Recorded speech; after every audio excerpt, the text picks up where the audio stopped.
நீங்கள் நம்ம புதுசாக லான்ச் ஆகிற ஓப்போ A6s அது ஏன் வாங்கணும், அதில் அப்படி என்ன யூனிக் ஃபீச்சர் இருக்குது எல்லாத்தையும் நம்ம பார்க்கலாம். ஃபஸ்ட்டு இதோட ஒரு ஒன்றில் என்னென்னு பார்க்குறப்ப long battery life with ultra clear capture.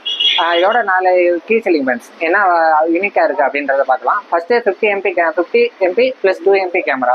எல்லா ஃபோனுமே 50 MP கேமரா இருக்குது. இதில் என்னென்னா குவாலிட்டியாகவும் கிளாரிட்டியாகவும் இருக்கும். நம்ம ஒரு ஃபோட்டோ கேப்சர் பண்ணுறோம், நம்ம எதிர்பார்க்குறது கலர் டோன்ஸ் நேச்சுரலாக இருக்கணும், ஒரு ஷார்ட்டு கிளியராக இருக்கணும், லோ லைட்டில் இருக்கிறப்பமே நமக்கு எஃபெக்ட் நல்லா இருக்கணும், ஒரு எழுத்தோ இல்லை ஒரு லெட்டர்ஸோ ஒரு ஜூமிங் இது பண்ணி பார்க்குறப்ப நம்மளுக்கு பிக்சரோட கிளாரிட்டி நல்லா இருக்கணும் அப்படின்ற மாதிரி எதிர்பார்ப்போம். இந்த ஃபோனில் அதுக்கேற்ற மாதிரி உங்களுக்கு ஃபீச்சர் இருக்கும். அதாவது கிளாரிட்டியும் நல்லாயிருக்கும், குவாலிட்டியும் நல்லாயிருக்கும். அடுத்து எல்லாருமே நம்ம எதிர்பார்க்குறது தான் battery life.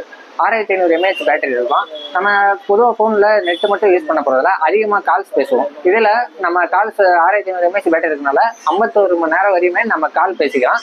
With reverse charging சப்போர்ட்டுமே இருக்குது. நம்ம ஒரு நெக் பேண்டோ இல்லை ஏர்பட்ஸோ அந்த இதுக்கு நம்ம தனியாக சார்ஜ் போடணும்னு அவசியம் இல்லை. இதில் ரிவர்ஸ் சார்ஜிங் சப்போர்ட் இருக்கனால இது மூலிமா நமக்கு அதுக்கு சார்ஜ் போட்டுக்கலாம். அடுத்து நம்ம சார்ஜ் வேகமாக ஏறணுன்ற மாதிரி எதிர்பார்ப்போம். அதுக்கு 45 watts super VOOC fast charging இருக்குது.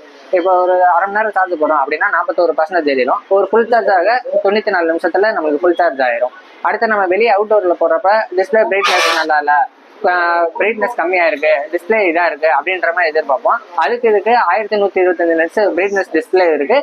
ப்ளஸ் நம்ம ஸ்மூத்தாக யூஸ் பண்ணுறதுக்காக 120 Hz ரெஃப்ரெஷ் ரேட்டுமே இருக்குது. இந்த ஃபோன் வாங்க நினச்சிங்கன்னா சத்யா மொபைல்ஸ் வாங்க. தேங்க்யூ.